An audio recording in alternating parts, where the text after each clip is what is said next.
សួស្តីបងប្អូនទាំងអស់គ្នាសូមស្វាគមន៍មកកាន់អត្ថបទខ្មោចរាត្រីនេះមានអត្ថបទខ្មោចថ្មីទៀតហើយយកមកចែកជូនបងប្អូនទាំងអស់គ្នាស្រាប់ទុកជាការកម្សាន្តដោយសាច់រឿងនេះគឺជាសាច់រឿងរបស់បងប្រុសម្នាក់ដោយគាត់និងក្រុមគ្រួសាររបស់គាត់នឹងបានផ្លាស់ប្ដូរទីកន្លែងរស់នៅផ្លាស់ប្ដូរពីទីក្រុងភ្នំពេញទៅទីជនបទហើយពួកគាត់ក៏ដឹកជញ្ជូនអីវ៉ាន់ក៏ដូចជារើសម្ភារៈរបស់គាត់នឹងទៅកាន់ផ្ទះមួយនឹងដើម្បីរស់នៅក្នុងផ្ទះមួយនឹងហើយនៅក្នុងកំឡុងពេលដែលពួកគាត់កំពុងតែរស់នៅក្នុងផ្ទះមួយហ្នឹងវាមានរឿងរ៉ាវក៏ដូចជាហេតុការណ៍ចម្លែកជាច្រើនកើតឡើងមកលើពួកគាត់ដែលហេតុការណ៍ទាំងអស់ហ្នឹងកើតឡើងមកលើពួកគាត់ធ្វើឲ្យពួកគាត់នឹកស្មានមិនដល់ហើយរឿងរ៉ាវដែលបានកើតឡើងចំពោះពួកគាត់ទាំងអស់គ្នាហ្នឹងគឺវាមានហេតុហើយនឹងផលរបស់វាពួកគាត់ខំរើផ្ទះពីទីក្រុងទៅរស់នៅតាមទីជនបទដើម្បីអីគឺទី1កត្តាជីវភាពរបស់គាត់កត្តាសេដ្ឋកិច្ចក្នុងគ្រួសាររបស់គាត់ហើយទី2គឺគាត់ធុញថប់នៅក្នុងអារម្មណ៍ដែលរស់នៅក្នុងទីក្រុងអញ្ចឹងទើបពួកគាត់មូលទៅកាន់ទីជនបទដើម្បីឲ្យអារម្មណ៍ខ្លួនឯងក៏ដូចជាគ្រួសារទាំងមូលនេះមានអារម្មណ៍ស្រស់បំព្រងប៉ុន្តែនៅចុងក្រោយអ្វីដែលគាត់ទទួលបានពីការផ្លាស់ប្ដូរផ្ទះពីទីក្រុងភ្នំពេញទៅកាន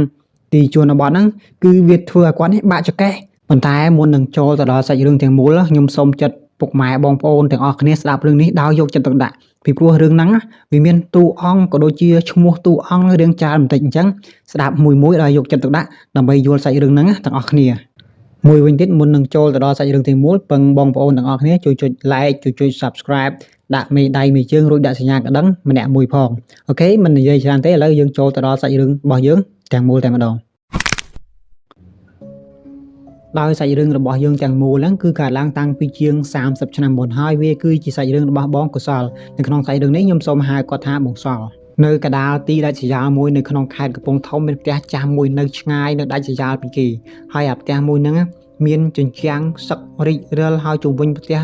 ពោពេញទៅដោយស្មៅដុះដើមឈើតូចដុះព័ទ្ធជុំវិញមើលទៅវាចម្លែកវាគួរឲ្យខ្លាចនិយាយរួមទៅយើងមើលទៅវាហាក់បីដូចជាផ្ទះដែលមនុស្សបោះបង់ចោល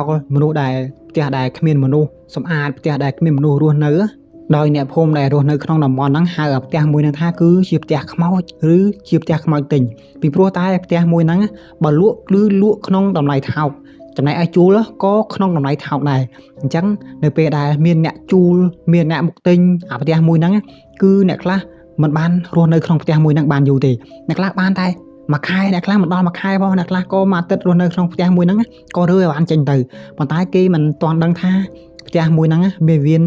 រឿងរ៉ាវគឺក៏ហេតុការណ៍អីកើតឡើងនៅក្នុងផ្ទះមួយហ្នឹងទេណាចំណែកឯអ្នកខ្លះអ្នកដែលបានរើវ៉ាន់មកនៅក្នុងផ្ទះមួយហ្នឹងអ្នកខ្លះគាត់តែចូលមកដល់ឃើញតែ 2-3 ថ្ងៃអញ្ចឹងស្រាប់តែបាត់ខ្លួនដោយមិនដឹងមូលហេតុអ្នកភូមិខ្លះចាំមើលថាម្នាក់ហ្នឹងទៅកន្លែងណាផ្លាស់ប្ដូររើទៅវិញទៅពេលណាគឺអ្នកភូមិមិនបានឃើញស្រាប់តែនៅក្នុងផ្ទះមួយហ្នឹងអ្នកដែលនៅក្នុងផ្ទះមួយហ្នឹងបាត់ខ្លួនដោយមិនដឹងមូលហេតុអ្នកខ្លះក៏បានរើចេញអញ្ចឹងទៅអ្នកភូមិក៏ឃើញអ្នកខ្លះមិនបានរើចេញអ្នកភូមិអត់ឃើញគឺបាត់ខ្លួននៅក្នុងផ្ទះហ្នឹងយកតែម្ដងពីព្រោះតែអ្នកភូមិនៅក្នុងតំបន់ហ្នឹងនៅពេលដែលមាននរណាថ្មីឬក៏អ្នកចំណូលថ្មីដែលមករស់នៅក្នុងផ្ទះមួយហ្នឹងគឺអ្នកភូមិហ្នឹងតែងតែតាមដានតែងតែចាំមើល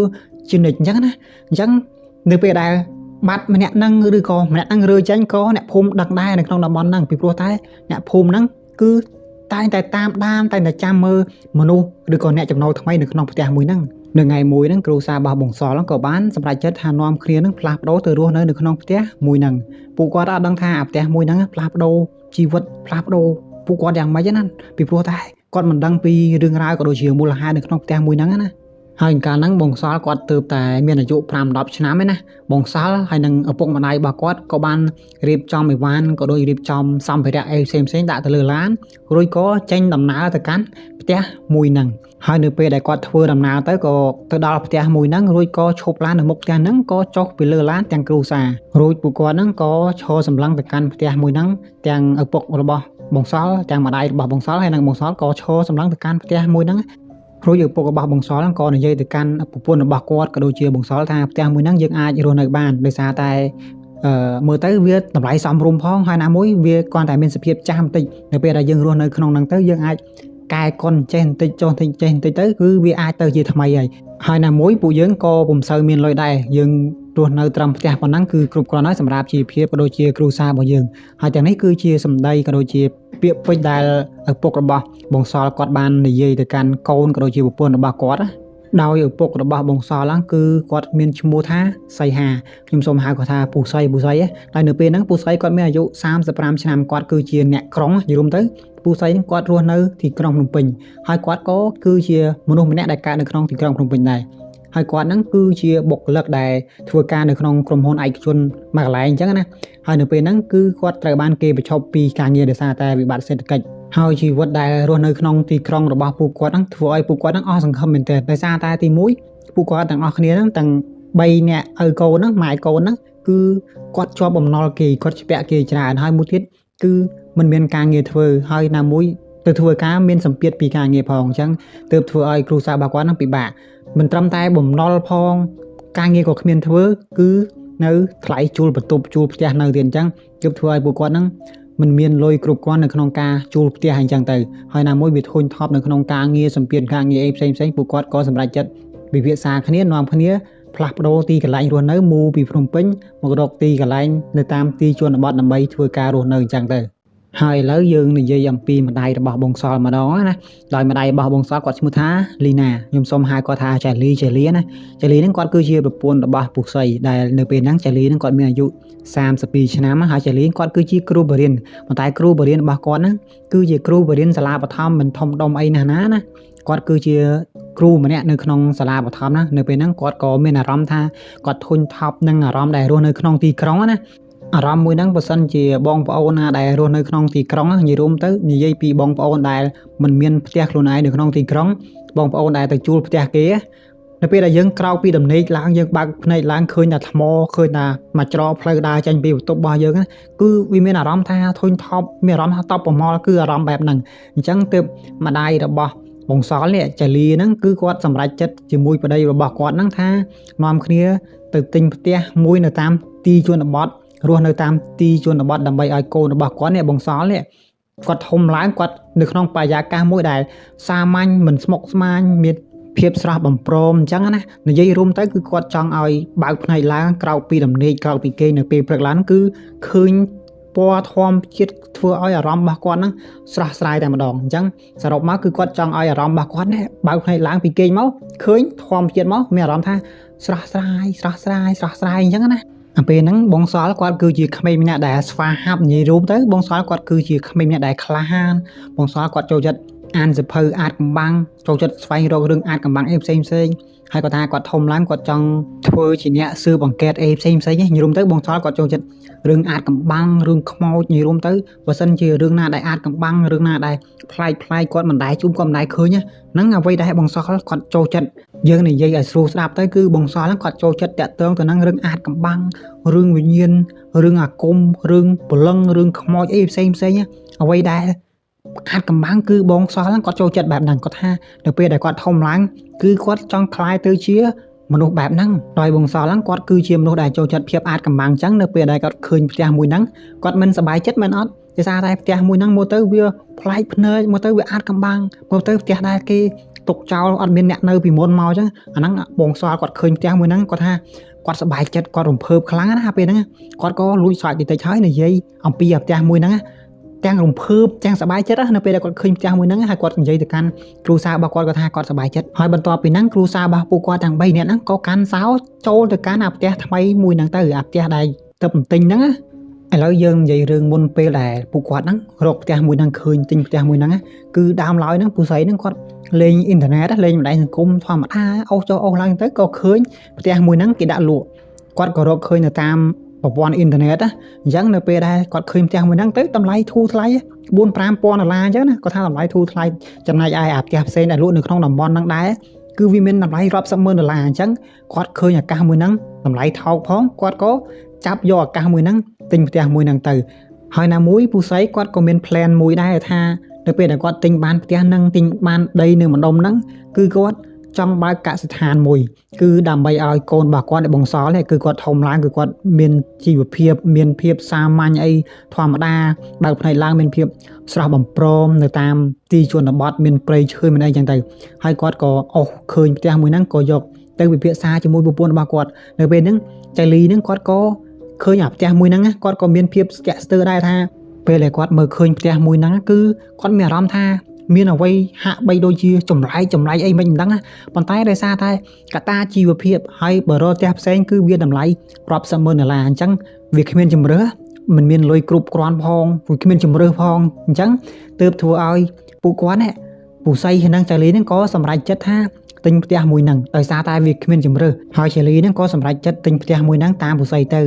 ឥឡូវយើងនិយាយពីសភាពផ្ទះមួយហ្នឹងគឺផ្ទះមួយហ្នឹងធ្វើ2ជាន់ដោយជាន់ផ្ទាល់ដីមួយជាន់លើមួយហើយចំណែកឯផ្ទះហ្នឹងគឺគេជីកធ្វើជាន់ទៅក្រោមដីមួយជាន់ទៀតអញ្ចឹងបានន័យថាបើយើងរាប់ទៅរាប់ជាន់វា3ជាន់ជាន់ក្រោមដីមួយជាន់ផ្ទាល់ដីមួយជាន់លើមួយ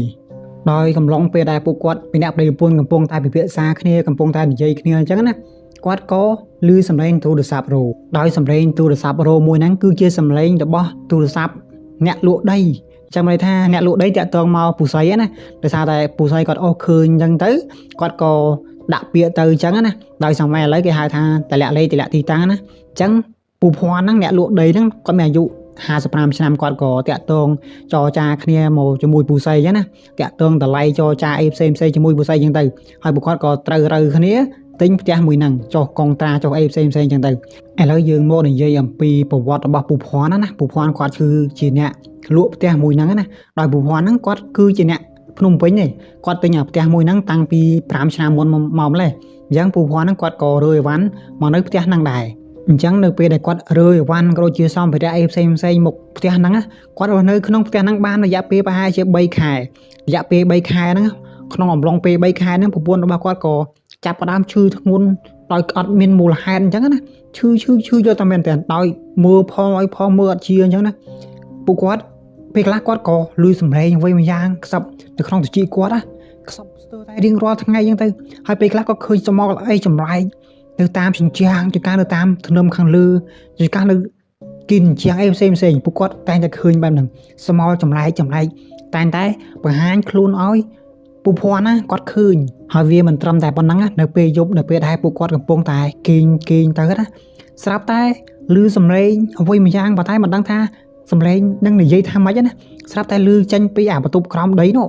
ចេញពីអាបន្ទប់ក្រោមដីហ្នឹងមកហើយពូភ័ណ្ឌហ្នឹងគាត់ក៏ចុះទៅចូលអាបន្ទប់ក្រោមដីហ្នឹងដោយសម័យហ្នឹងវាមិនមានភ្លើងអីគ្រប់គ្រាន់ដូចសម័យឥឡូវណាគាត់យកអាទីនអុជភ្លើងទៅពលឺអញ្ចឹងនឹងក្រោមដីស្រាប់តែអត់ឃើញអីទេប៉ុន្តែនៅពេលដែលគាត់ឡើងមកដល់លើវិញគាត់គេងនៅលើវិញស្រាប់តែឮសំឡេងអ្វីមួយយ៉ាងចេញមកទៀតណាពីបន្ទប់ក្រោមដីមួយហ្នឹងអញ្ចឹងដោយសារតែឮសំឡេងផងប្រពន្ធគាត់ឈឺផងគាត់ខ្លាចផងអញ្ចឹងទៅគាត់ក៏សម្រេចចិត្តថាចាក់ចេញពីផ្ទះហ្នឹងរើអីវ៉ាន់ចេញពីផ្ទះមួយហ្នឹងរួចក៏ដាក់លក់ផ្ទះមួយហ្នឹងនៅតាមបណ្ដាញអ៊ីនធឺណិតអញ្ចឹងទៅហើយនៅពេលហ្នឹងពូភ័ណ្ឌគាត់ក៏រើអីវ៉ាន់ចេញណាហើយនៅពេលដែលគាត់ចរចាតម្លៃជាមួយនឹងពូស័យនៅពេលគាត់លក់ផ្ទះចរចាតម្លៃមួយពូស័យហ្នឹងពូភ័ណ្ឌហ្នឹងគាត់មិនបានប្រាប់រឿងរ៉ាវថាផ្ទះហ្នឹងអញ្ចេះឃើញអញ្ចេះមានហេតុការណ៍អីផ្សេងកើតឡើងនៅក្នុងផ្ទះហ្នឹងគឺគាត់អត់ប្រាប់ទេគឺគាត់ខ្លាចពូស័យនេះអត់ទិញផ្ទះរបស់គាត់នៅពេលហ្នឹងពូភ័ណ្ឌគាត់គ្រាន់តែនិយាយថាអាផ្ទះមួយហ្នឹងគឺអត់សមនឹងគាត់ទៅគាត់លក់ចេញអញ្ចឹងណាហើយពូស័យគាត់ក៏មិនគិតអីច្រើនគាត់ក៏សម្រេចចិត្តចរចាគ្នាតម្លៃគ្នាធ្វើអីផ្សេងអញ្ចឹងទៅកិច្ចសន្យាអីផ្សេងគាត់ក៏វេលុយឲ្យពូភ័ណ្ឌអញ្ចឹងទៅឥឡូវបងប្អូនគិតមើលយើងជាអ្នកលក់អ្នកណាទៅប្រាប់គេថាផ្ទះរបស់យើងមានរឿងចេះមានរឿងចុះទៅប្រាប់គេមិនទិញទាំងយើងនឹងគេបើប្រាប់គេថាផ្ទះយើងជួបខ្មោចជួបអីចេះចុះអញ្ចឹងអ្នកទិញគេមិនទិញទៅគេជួបដែរគេមិនហ៊ាននៅអញ្ចឹងទើបពូភ័ណ្ឌគាត់លាក់ព័ត៌មានណាមិនឲ្យពូស័យដឹងបើពូស័យដឹងពូស័យមិនទិញផ្ទះរបស់គាត់ទេអញ្ចឹងផ្ទះរបស់គាត់គឺលក់អត់ដាច់ទេអូខេឥឡូវយើងត្រឡប់មកគ្រូសាពូស័យវិញដោយនៅពេលហ្នឹងគ្រូសាពូស័យក៏ចូលទៅបើកទ្វារណាច្រើនទ្វារបើកយឺតទៅអញ្ចឹងណាពូស័យនិងគ្រូសាគាត់មិនដឹងថាផ្ទះមួយហ្នឹងវាមានអំពើអាក្រក់ឬក៏វិញ្ញាណអាក្រក់អ្វីដែលនៅស្ថិតនៅក្នុងហ្នឹងឯណាគឺគាត់ដឹងត្រឹមតែថាគាត់មកនៅផ្ទះមួយហ្នឹងគឺគាត់ចាប់ផ្ដើមក្តីសម័យរបស់គាត់ចាប់ផ្ដើមសាងសង់កសិដ្ឋានដ៏តូចមួយរបស់គាត់អញ្ចឹងណាចាប់ផ្ដើមជីវិតថ្មីរបស់គាត់អញ្ចឹងទៅប៉ុន្តែក្តីសុបិនក៏ដូចជាក្តីសម័យរបស់គាត់ណាវាក៏ចាប់ផ្ដើមប្រែប្រួលហើយអ្វីរឿងរ៉ាវផ្សេងដែលបានកើតឡើងគឺចាប់ផ្ដើមតាំងពីពេលដែលគាត់រើអីវ៉ាន់ក៏ដូចជាសម្ភារៈផ្សេងមកស្នាក់នៅក្នុងផ្ទះមួយហ្នឹងដល់ចំណុចហ្នឹងសង្ឃឹមថាបងប្អូនកុំតន់អាលវង្វេងដោយយើងទុករឿងរ៉ាវរបស់គ្រូសាពូស័យចាលីហើយនឹងបងសល់ទុកមកដុំកន្លែងហ្នឹងសិនដោយមិញហ្នឹងគឺយើងនិយាយអំពីគ្រូសារបស់អ្នកលក់ផ្ទះគឺពូភ័ណ្ឌឥឡូវយើងទុកគ្រូសារបស់ពូស័យសិនយើងមកនិយាយពី ដើមកំណើតនៃផ្ទះមួយហ្នឹងសិនអញ្ចឹងបងប្អូនអត់ទាន់វែងណាសង្ឃឹមថាបងប្អូនស្ដាប់មួយហើយកុំទាន់វែងត្រង់ចំណុចហ្នឹងឥឡូវយើងនិយាយអំពីដើមកំណើតផ្ទះខ្មោចទិញមួយហ្នឹងសិនឥឡូវមកដល់ចំណុចហ្នឹងហើយបងប្អូនទាំងអស់គ្នាត្រឡប់ពេលវេលាជាមួយខ្ញុំទៅកាន់100ជាងឆ្នាំមុនសិនដោយកាលពី100ជាងឆ្នាំមុនហ្នឹងអាទីកន្លែងផ្ទះចាស់មួយហ្នឹងអាផ្ទះខ្មោចទិញមួយហ្នឹងគឺវាជាវាលរហឋានអត់មានផ្ទះអីទេគឺអាកន្លែងមួយហ្នឹងគឺជាកន្លែងដែលសម្រាប់បញ្ចុះសាកសពបានន័យថាអ្នកភូមិក៏ដូចជាមនុស្សដែលរស់នៅក្នុងតំបន់ហ្នឹងនៅពេលដែលមានអ្នកស្លាប់អញ្ចឹងទៅគឺគេយកសាកសពមកបញ្ចុះនៅក្នុងអាតំបន់មួយហ្នឹងហើយនៅពេលហ្នឹងអ្នកភូមិតែងតែគិតថាអាដីម្ដុំហ្នឹងដីកន្លែងហ្នឹងតែងតែមានវិញ្ញាណម្ចាស់ទឹកម្ចាស់ដីឬក៏វិញ្ញាណខ្មោចដែលនៅក្នុងតំបន់ហ្នឹងគឺគេការពារដីតំបន់ណាគេកាន់តំបន់ហ្នឹងអញ្ចឹងបានន័យថាវិញ្ញាណដែលសាកសពដែលកប់ដែលបញ្ចុះនៅក្នុងតំបន់ហ្នឹងគឺគេចាំដីនៅហ្នឹងគេការពារដីនៅហ្នឹងអញ្ចឹងណាបើយើងនិយាយឲ្យស្រួលស្ដាប់ទៅគឺវិញ្ញាណទាំងអស់ហ្នឹងគេថែរក្សាគេមើលថែដីកន្លែងហ្នឹងអញ្ចឹងបានន័យថាដីកន្លែងហ្នឹងគេមានម្ចាស់ហើយម្ចាស់ហ្នឹងគឺជាវិញ្ញាណខ្មោចអញ្ចឹងណាប៉ុន្តែនៅថ្ងៃមួយមានលោកតាម្នាក់ឈ្មោះថាតាសុកអញ្ចឹងណាដោយតាសុកហ្នឹងគាត់មានអាយុប្រហែលជា46ឆ្នាំតាសុកហ្នឹងគាត់គឺជាអ្នកជំនួញឈើនិងដីធ្លីតាសុកហ្នឹងគាត់មានកេរ្តិ៍ឈ្មោះបានន័យថាតាសុកហ្នឹងគាត់គឺជាអ្នកមានហើយល្បីថាតាសុកហ្នឹងគាត់គឺជាមនុស្សឆ្លាតពូកែរកស៊ីអីផ្សេងអញ្ចឹងទៅហើយម្យ៉ាងទៀតអ្វីដែលតាសុកគាត់មានណាគឺតាសុកហ្នឹងគាត់លោភលន់គាត់មានហើយគាត់នៅតែលោភលន់ចង់បានទៀតអញ្ចឹងណាលោកតាសុកហ្នឹងគឺគាត់រស់នៅក្បែរភូមិនឹងដែរហើយគាត់តែងតែបោកប្រាស់អ្នកភូមិដើម្បីជាផលប្រយោជន៍ផ្ទាល់ខ្លួនអញ្ចឹងទៅហើយនៅថ្ងៃមួយគាត់បានរកឃើញអាទីវាលមួយអាដីសម្រាប់បញ្ចុះសាកសពខ្មោចដែលនិយាយខាងលើមិញហ្នឹងគាត់បានស្គាល់បានរកឃើញអាដីម្ដុំហ្នឹងហើយនៅពេលហ្នឹងគាត់ឃើញឱកាសរកស៊ីណាឱកាសមាសឱកាសប្រាក់របស់គាត់ណាបានន័យថាតាសុកគាត់គឺជាអ្នកចំនួនគាត់ប៉ិនរកស៊ីអីផ្សេងអញ្ចឹងទៅនៅពេលដែលគាត់ឃើញដីម្ដុំហ្នឹងគាត់ក៏បានបញ្ចុះបញ្ចូលអ្នកភូមិហ្នឹងឲ្យលក់អាដីម្ដុំហ្នឹងអាដីដែលបញ្ចុះសាកសពហ្នឹងទៅឲ្យគាត់ក៏ព្យាយាមបញ្ចុះមួយថ្ងៃហើយមួយថ្ងៃទៀតគាត់បាននិយាយថាគាត់នឹងផ្ដល់សំណងក៏ដូចជាផលប្រយោជន៍អីផ្សេងទៅកាន់អ្នកភូមិអញ្ចឹងណាដោយតាសុកហ្នឹងគាត់សន្យាថាគាត់នឹងផ្ដល់លុយអីចឹងទៅសាងសង់សាលារៀនសាងសង់មន្ទីរពេទ្យនៅតំបន់ហ្នឹងអញ្ចឹងណាឲ្យតែអ្នកភូមិព្រមលក់អាដីម្ដុំហ្នឹងទៅកាន់តាសុក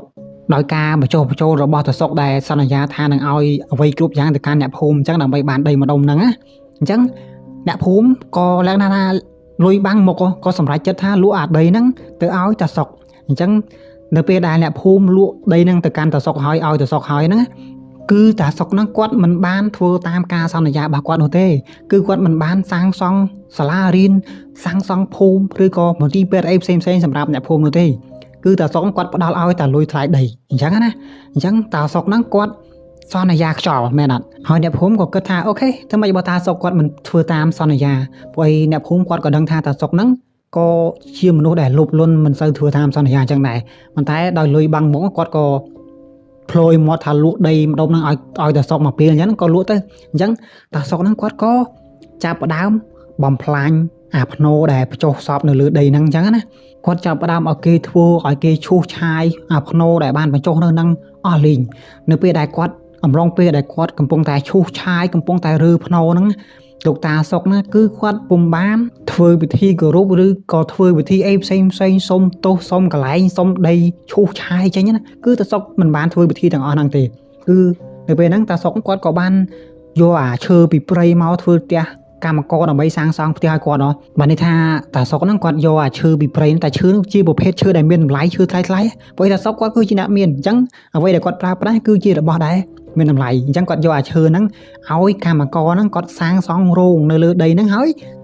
ធ្វើការងារសាងសង់ផ្ទះឲ្យគាត់ទៅដូចថានៅពេលដែលសាងសង់ផ្ទះគាត់ហើយដល់ពេលយប់អញ្ចឹងគាត់អាចសម្រាប់រោងអញ្ចឹងទៅដូចសម័យបច្ចុប្បន្នដែរអញ្ចឹងណាតាសុកហ្នឹងគាត់បានជួលកម្មករជាច្រើនដើម្បីសាងសង់ផ្ទះឲ្យគាត់ដោយផ្ទះដែលគាត់បានសាងសង់ហ្នឹងគឺគាត់សាងសង់ផ្ទះធំ2ជាន់អញ្ចឹងណាហើយអាផ្ទះមួយហ្នឹងគឺវាមានបន្ទប់ក្រោមដីសម្រាប់ផ្ទុកទំនិញរបស់គាត់ពីព្រោះតែតាសុកគាត់គឺជាអ្នកជំនួញអញ្ចឹងគាត់មានរបស់របរឬក៏ទំនិញផ្សេងជាច្រើនអញ្ចឹងផ្ទះហ្នឹងដូចដែលបានរៀបរាប់ខាងលើអញ្ចឹងនិយាយឲ្យស្រួលស្ដាប់ទៅគឺមាន3ជាន់បន្ទប់ក្រោមដីបន្ទប់ផ្ទាល់ដីហើយហ្នឹងជាន់លើមួយជាន់ហើយមានបន្ទប់ជាច្រើនផ្សេងទៀតសម្រាប់ទូសាររបស់គាត់អញ្ចឹងទៅចំណែកឯក្រោមដី គឺសម្រាប់ដាក់ទំនិញរបស់គាត់ហើយអំឡុងពេលដែលសាងសង់ហ្នឹងមានកម្មករមួយចំនួនឮសំឡេងអ្វីខ្សឹបមកអញ្ចឹងណាខ្សឹបប៉ុន្តែលក្ខណៈថាស្ដាប់មិនបានទេគាត់តែឮសំឡេងខ្សឹបប៉ុន្តែមិនដឹងថាសំឡេងហ្នឹងនិយាយថាម៉េចទេហើយនៅក្នុងហ្នឹងមានកម្មករម្នាក់ឈ្មោះថាបងអាចទាំងអស់គ្នាស្ដាប់អត់ទាន់ណាបងអាចមិនមែនបងអាចនោះទេអញ្ចឹងបងអាចហ្នឹងគាត់បាននិយាយថាអាដីហ្នឹងមានគេកាន់មានព្រលឹងគេកាន់នៅហ្នឹងបានជាអ្នកខ្លះឮសំឡេងខ្សឹបអ្នកខ្លះឮអញ្ចេះអ្នកខ្លះឮអញ្ចោះអញ្ចឹងណាហើយនៅពេលហ្នឹងគាត់ក៏បាននិយាយប្រាប់លោកតាសុកដែរប្រាប់ប្រសុកថាដីហ្នឹងមានគេកាន់មានវិញ្ញាណមានអីផ្សេងនៅហ្នឹងអញ្ចឹងណាប៉ុន្តែនៅពេលហ្នឹងតាសុកហ្នឹងគាត់ឮបងអាចហ្នឹងនិយាយបែបហ្នឹងហើយគាត់ក៏បានសើចចំអកបងអាចថាចេះតែនិយាយផ្ដេសផ្ដាស់អញ្ចឹងណាហើយណាមួយតាសុកគាត់មិនជឿរឿងទាំងអស់ហ្នឹងទេបន្ទាប់មកតាសុកហ្នឹងគាត់ដឹងធ្វើម៉េចអត់តាសុកហ្នឹងគាត់បណ្ដេញបងអាចហ្នឹងណាបណ្ដេញកម្មករឈ្មោះបងអាចហ្នឹងចេញពីកន្លែងធ្វើការរបស់គាត់អញ្ចឹងន័យថាបងអាចហ្នឹងគាត់បាត់បង់ការងារដោយសារអីដោយសារតាសុកហ្នឹងគាត់ដេញបងអាចចេញពីធ្វើការហើយដោយសារតែពាក្យសម្ដីដែលនិយាយថាដីម្ដុំហ្នឹងមានវិញ្ញាណមានព្រលឹងអីគេកាន់នៅហ្នឹងអញ្ចឹងណាតាសុកគាត់ខឹងគាត់ក៏ដេញបងអាចចេញទៅហើយក្រោយពីសាងសង់ផ្ទះរួចហើយតាសុកហ្នឹងគាត់ក៏បាននាំគ្រួសារមករស់នៅក្នុងផ្ទះមួយហ្នឹងដោយប្រពន្ធរបស់តាសុកហ្នឹងគឺគាត់ឈ្មោះថាស៊ីមអញ្ចឹងខ្ញុំហៅគាត់ថាចាស៊ីមអញ្ចឹងណាតែជាប្រពន្ធរបស់តាសុកគាត់មានអាយុប្រហែលជា35ឆ្នាំគាត់គឺជាស្ត្រីម្នាក់ដែលស្លូតដែលឆ្លាតអញ្ចឹងនិយាយរួមទៅចាស៊ីមគាត់គឺជាស្ត្រីដែលឆ្លាតប៉ុន្តែចាស៊ីមគាត់ជឿទៅលើអបិយជំនឿជឿទៅលើជំនឿដែលរឿងខ្មោចរឿងអីផ្សេងអញ្ចឹងណាគឺចាស៊ីមគាត់ជឿរឿងហ្នឹងនៅពេលដែលគាត់រើមកនៅផ្ទះមួយហ្នឹងដំបូងគាត់តែងតែមានអារម្មណ៍ថាគាត់ធូញថប់គាត់អត់មានអារម្មណ៍ថាស្រស់ស្រាយនៅពេលដែលគាត់ចូលដល់ក្នុងផ្ទះហ្នឹងមានអារម្មណ៍ថាតបប្រមល់នៅក្នុងចិត្តនៅក្នុងខ្លួនយកតែមកហើយនៅពេលដែលគាត់គេងយប់គាត់តែងតែសុបិនអាក្រក់គាត់សុបិនឃើញនារីម្នាក់ស្ត្រីចម្លែកម្នាក់ប៉ុន្តែដឹងត្រឹមថាគាត់សុបិនឃើញហ្នឹងគឺជាខ្មោចមិនមែនជាមនុស្សធម្មតាណាគាត់តែសុបិនអាក្រក់ឃើញស្ទើរតែរាល់យប់តែម្ដងហ្នឹងអ្វីដែលចៃសៀមគាត់ឃើញចំណែកឯកូនប្រុសរបស់គាត់ឈ្មោះថាជាតិតែជាតិកាលហ្នឹងគាត់មានអាយុខ្ទង់ប្រហែលជា5-10ឆ្នាំណាជាតិហ្នឹងគាត់គឺជាក្មេងម្នាក់ដែលក្លាហានក្មេងម្នាក់ដែលឆ្លាតក្មេងដែលស្វាហាប់ប៉ុន្តែទាំងអស់គ្នាមានដឹងរឿងអីអត់ថាជាតិនេះគាត់ចាប់ផ្ដើមនិយាយម្នាក់ឯងអញ្ចឹងណាគាត់ចាប់ផ្ដើមចុះទៅក្រោមជាន់ក្រោមដីហ្នឹងគាត់ចាប់ផ្ដើមនិយាយតែឯងអញ្ចឹងណាបន្ទាប់មកគាត់ក៏មកប្រាប់ឪពុកម្ដាយរបស់គាត់ថាគាត់មានមិត្តម្នាក់នៅបន្ទប់ក្រោមដីនោះអញ្ចឹងណាសុកជាតិមកនិយាយប្រាប់ឪពុកម្ដាយថាគាត់មានមិត្តភក្តិនៅបន្ទប់ក្រោមដីដល់ពេលដែលឮជាតិនិយាយបែបហ្នឹងហើយសួរថាពួកគាត់ភ្ញាក់ផ្អើលអត់ភ្ញាក់ផ្អើលខ្លាំងណាហើយរឿងហ្នឹងសុកឮកូននិយាយបែបហ្នឹងវាព្រឺសបល់ខ្លាំងណានិយាយទៅវាសុកកូនថាគាត់មានមិត្តភក្តិនៅបន្ទប់ក្រោមដីវាចម្លែកណាមែនទេហើយចាប់ពីពេលហ្នឹងទៅជាតិចាប់ដើមនិយាយម្នាក់ឯងពីមួយថ្ងៃទៅមួយថ្ងៃហើយដល់ថ្ងៃមួយម្ដាយរបស់ចៅសៀមហ្នឹងឈ្មោះលោកយាយសនតែគាត់មានអាយុ66ឆ្នាំនៅពេលហ្នឹងនៅពេលដែលមុនលោកតាសុកគាត់ឈូសឆាយអាកន្លែងធ្វើផ្ទះហ្នឹងគាត់តែងតែប្រាប់លោកតាសុកដែរថាកុំរើសកុំរុះរោកុំធ្វើឲ្យផ្ទះនៅលើភ្នោគេនៅកន្លែងគេអញ្ចឹងវាមិនល្អទេកន្លែងនេះគឺជាកន្លែងរបស់គេប៉ុន្តែលោកតាសុកគាត់អត់ខ្វល់គាត់ធ្វើតាមចិត្តរបស់គាត់អ្វីដែលគាត់សម្រេចហើយគឺគ្មានអ្នកណាមករារាំងគាត់បានទេដោយសារអីដោយសារតែសុកហ្នឹងគាត់គឺជាអ្នកចំនួនគាត់គឺជាអ្នករកលុយចូលផ្ទះគាត់ថាអញ្ចឹងណាហើយបន្ទាប់ពីពួកគាត់ហ្នឹងរស់នៅផ្ទះមួយហ្នឹងបានរយៈពេលប្រហែលជា6ខែគ្រូសារបស់គាត់ចាប់ផ្ដើមជួបរឿងចម្លែកជាច្រើនដោយទី1ចែសៀមចាប់ផ្ដើមឈឺធ្ងន់យកតែម្ដងបន្ទាប់ពីហ្នឹងគាត់តែងតែសុបិនឃើញស្ត្រីចម្លែកម្នាក់នៅក្នុងសុបិនរបស់គាត់ហើយនិយាយថាឲ្យចែសៀមថាអ្នកឯងនឹងស្លាប់នៅហ្នឹងនៅផ្ទះហ្នឹងប្រាប់ចែសៀមថាអញ្ចឹងបន្ទាប់ពីហ្នឹងចែសៀមក៏ចាប់ផ្ដើមឈឺកាន់តែធ្ងន់ទៅអញ្ទៅ3ខែក្រោយចែសៀមហ្នឹងក៏បានបាត់បង់ជីវិតគាត់ក៏ស្លាប់ទៅដោយនៅពេលដែលគាត់ស្លាប់ហ្នឹងនៅលើដៃរបស់គាត់ក៏មានស្នាមអ្វីមួយយ៉ាងនៅលើដៃណាហើយនៅពេលដែលចែសៀមស្លាប់ហើយកូនប្រុសរបស់គាត់ឈ្មោះថាជាតិនេះក៏បានបាត់ខ្លួនបន្ទាប់ពីគាត់ទៅយកអារបស់លេងឧបករណ៍របស់គាត់នៅបន្ទប់ក្រោមដីនៅពេលដែលគាត់ចុះទៅយកស្រាប់តែបាត់ខ្លួនយកតែម្ដងដោយមិនដឹងថាជាតិនេះគាត់បាត់ខ្លួនដោយសារអ្វីនោះទេហើយមកដល់ពេលនេះដែរសូមអធិស្ឋានបងប្អូនទាំងអស់គ្នាដោយឥឡូវហ្នឹងមេឃកំពុងតែភ្លៀងបើសិនជាមានសំឡេងរំខានអីពីខាងក្រៅសូមអធិស្ឋានផងដែរប៉ុន្តែខ្ញុំនឹងខំប្រឹងកាត់សំឡេងមួយហ្នឹងឲ្យដាច់ប៉ុន្តែមិនដឹងថាវាដាច់ឬក៏មិនដាច់ទេដោយសារតែឥឡូវហ្នឹងមេឃកំពុងតែភ្លៀងខ្លាំងមែនទែនហ្នឹងអញ្ចឹងទោះជាភ្លៀងយ៉ាងណាក៏ដោយដើម្បី ចេញអត្ថបទមួយហ្នឹងវីដេអូមួយហ្នឹងឲ្យបងប្អូនទាំងអស់គ្នាស្ដាប់គឺខំប្រឹងនិយាយទាំងភ្លៀងតែម្ដងដើម្បីឲ្យបងប្អូនទាំងអស់គ្នាតាមដានស្ដាប់អញ្ចឹងឥឡូវយើងតសាច់រឿងរបស់យើងមកទៀតបន្ទាប់ពីជាតិគាត់បាត់ខ្លួនអញ្ចឹងគ្រូសារបស់គាត់រួមទាំងអ្នកភូមិខំប្រឹងដើររកជាតិរកឆ្វេងរកស្ដាំក៏រកទៅក៏ឃើញស្បែកជើងជាតិណានៅកណ្ដាលវាលស្រែប៉ុន្តែឃើញតែស្បែកជើងណាឃើញតែទ្នាប់ជើងណាអត់បានឃើញស្នាមជើងរបស់ជាតិដែលដើរទៅនោះទេអញ្ចឹងមិនដឹងថាជាតិនេះគាត់បាត់ខ្លួនទៅដោយសារមូលហេតុអីទេអញ្ចឹងអាចកំបាំងដែលជាតិបាត់ខ្លួនណាគឺមកដល់សពថ្ងៃមកដល់បច្ចុប្បន្នមិនដឹងថាជាតិនេះគាត់បាត់ខ្លួនដោយសារអីអ្នកណាអ្នកចាប់ទៅប៉ុន្តែរឿងដែលទី1ដែលគិតឃើញមុនគេណាអាចនឹងវិញ្ញាណខ្មោចដែលសន្តិដ្ឋនៅក្នុងផ្ទះហ្នឹងនាំទៅហើយបន្ទាប់ពីជាតិគាត់បាត់ខ្លួនរកមិនឃើញមិនដឹងមូលហេតុបាត់ដោយសារអីសម្បីតែសាកសពរត់ឃើញអញ្ចឹងណាយាយសូនដែលជាម្ដាយរបស់ចៅសៀមនេះគាត់ក៏ផ្លាស់ប្ដូរទៅភូមិផ្សេងគាត់ឈប់នៅផ្ទះហ្នឹងណាម្ដាយសាសុកគាត់នៅហ្នឹងយាយសឿនគាត់ទៅតែឯងគាត់ខ្លាចគាត់អត់នៅទេអញ្ចឹងមុនដែលយាយសឿនគាត់ចាកចេញពីភូមិមួយហ្នឹងគាត់បានប្រាប់អ្នកភូមិថាផ្ទះមួយហ្នឹងសាងសង់លើដីខ្មោចប្រាប់អ្នកភូមិថាអញ្ចឹងសាងសង់លើដីខ្មោចប៉ុន្តែអ្នកភូមិគាត់ដឹងដែរថាផ្ទះហ្នឹងសាងសង់លើដីខ្មោចដោយសារអីដោយសារតែតំបន់ហ្នឹងតាសុកនេះគាត់ទិញដីពីអ្នកភូមិដីអ្នកភូមិដែលលក់ឲ្យតាសុកហ្នឹងគឺជាដីកប់ខ្មោចនិយាយឲ្យស្រួលស្ដាប់ទៅអញ្ចឹងអ្នកភូមិក៏ដឹងថាផ្ទះហ្នឹងសាងសង់នៅលើដីខ្មោចដែរហើយយាយសឺហ្នឹងគាត់ក៏មូចេញគាត់ក៏ផ្លាស់ប្ដូរចេញទៅភូមិផ្សេងទៅប៉ុន្តែតាសុកគាត់រស់នៅក្នុងផ្ទះហ្នឹងដូចដើមដោយសារតែលោកតាសុកគាត់មិនជឿគាត់អត់មានជំនឿថាផ្ទះហ្នឹងមានខ្មោចឬក៏អីទេដោយសារអីដោយសារថាមុនហ្នឹងគាត់អត់បានឃើញមែនអត់ឃើញតែប្រពន្ធរបស់គាត់ចែសៀមអញ្ចឹងលោកតាសុកហ្នឹងគាត់អត់បានឃើញអញ្ចឹងគាត់អត់ជឿទេអញ្ចឹងគាត់ក៏បន្តរស់នៅតំបន់ហ្នឹងរស់នៅផ្ទះហ្នឹងដូចដើមតែម្ដាយក្មេករបស់គាត់យាយសឺហ្នឹងគាត់បានចាក់ចេញទៅភូមិផ្សេងបាត់ហើយប៉ុន្តែឆ្ងល់បងប្អូនរឿងដល់ថាដឹងហើយលោកតាសុកណាគាត់អត់ជឿទៀតដោយសារតែកូនរបស់គាត់ជាតិនេះបាត់ខ្លួនដោយមិនដឹងមូលហេតុប៉ុន្តែអាចបើតាមគិតអាចគាត់នឹងគិតឃើញថាកូនរបស់គាត់នេះអាចទៅលេងអីផ្សេងណាឆ្ងាយផ្សេងអញ្ចឹងទៅកន្លែងទីតាំងណាឆ្ងាយផ្សេងគេចាប់បាត់ឬក៏អីបាត់ប៉ុន្តែនៅក្នុងជំនាន់ហ្នឹងនៅក្នុងពេលហ្នឹងដែរគឺតាសុកហ្នឹងគាត់មិនបានតាមរកកូនរបស់គាត់នោះទេគឺអ្នកដែលតាមរកហ្នឹងមានតែអ្នកភូមិហ្នឹងលោកយាយដែលជាយាយរបស់ជាតិណាលោកយាយសឺនណាជាអ្នកតាមរកនោះទេលោកតាសុកគាត់ហើយគាត់ធ្វើធម្មតាគាត់ថាអាចនឹងកូនរបស់គាត់ជាតិនេះទៅលេងណាឆ្ងាយគេចាប់បាត់តែគាត់អត់ខ្វល់អ្នកណាចាប់ទៅអញ្ចឹងណាជ្រិញរកលោកតាសុកដល់ហើយបច្ចេកមួយទៀតអ្នកទាំងអស់គ្នាលោកតាសុកណាគាត់គឺជាមនុស្សម្នាក់ដែលមិនសូវខ្វល់ខ្វាយពីគ្រូសាមិនសូវខ្វល់ខ្វាយអីផ្សេងទេគាត់គិតតែរឿងរកស៊ីរបស់គាត់ទេអញ្ចឹងទើបកូនរបស់គាត់បាត់ទាំងមូលគាត់អត់សូវខ្វល់ខ្វាយអញ្ចឹងណាអូខេឥឡូវបន្ទាប់មកទៀតលោកតាសុកក៏ចាប់ផ្ដើមឃើញណាឃើញចៅសៀមដែលជាប្រពន្ធរបស់គាត់ណាចាប់ផ្ដើមឃើញរូបភាពចៅសៀមហ្នឹងនៅជុំវិញជញ្ជាំងផ្ទះនៅជាន់ទាល់ដី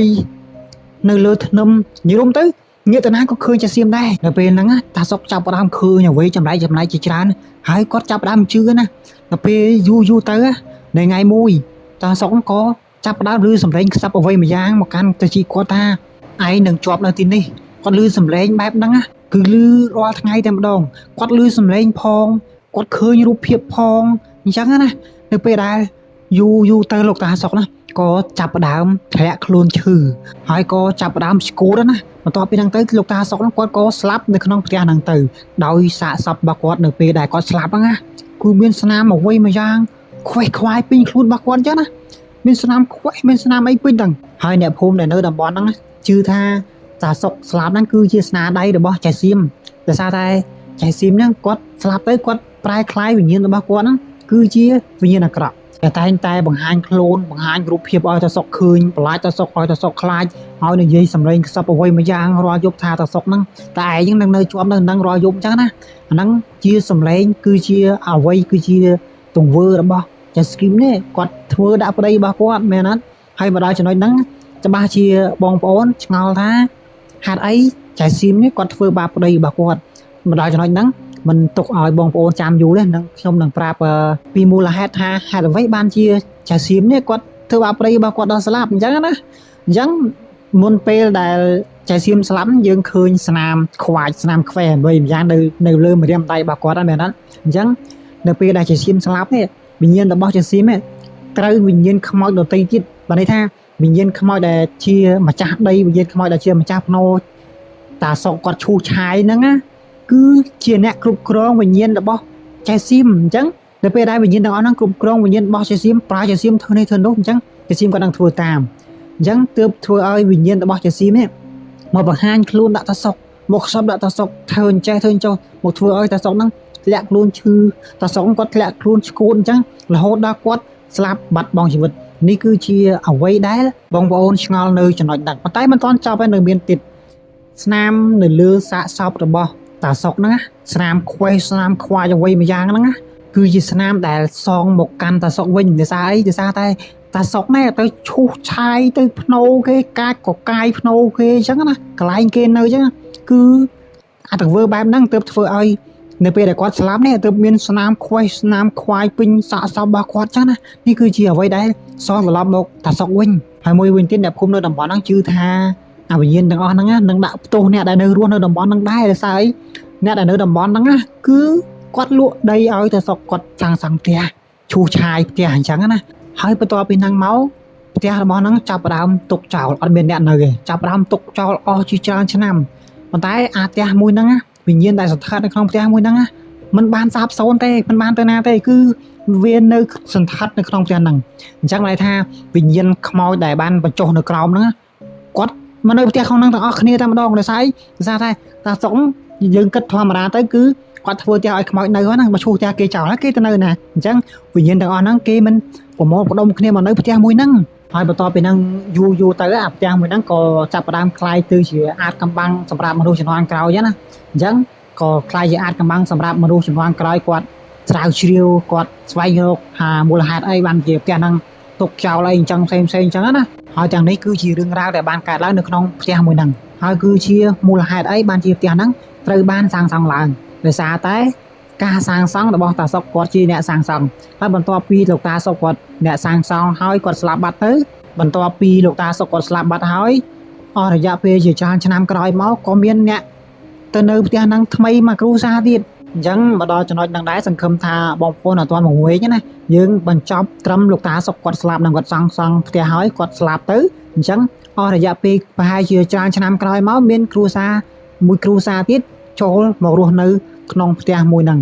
ដោយគ្រួសារមួយហ្នឹងគឺជាអ្នកចំនួនដែរគាត់មកពីទីក្រុងភ្នំពេញណាគាត់បានទិញផ្ទះមួយហ្នឹងប៉ុន្តែអត់ដឹងថាគ្រួសារមួយហ្នឹងគាត់ទិញផ្ទះពីណាគេទេពួកគាត់សង្ឃឹមថាគាត់ទិញផ្ទះមួយហ្នឹងទុកគ្រាន់តែជាការលំហែកាយលំហែអារម្មណ៍បានន័យថា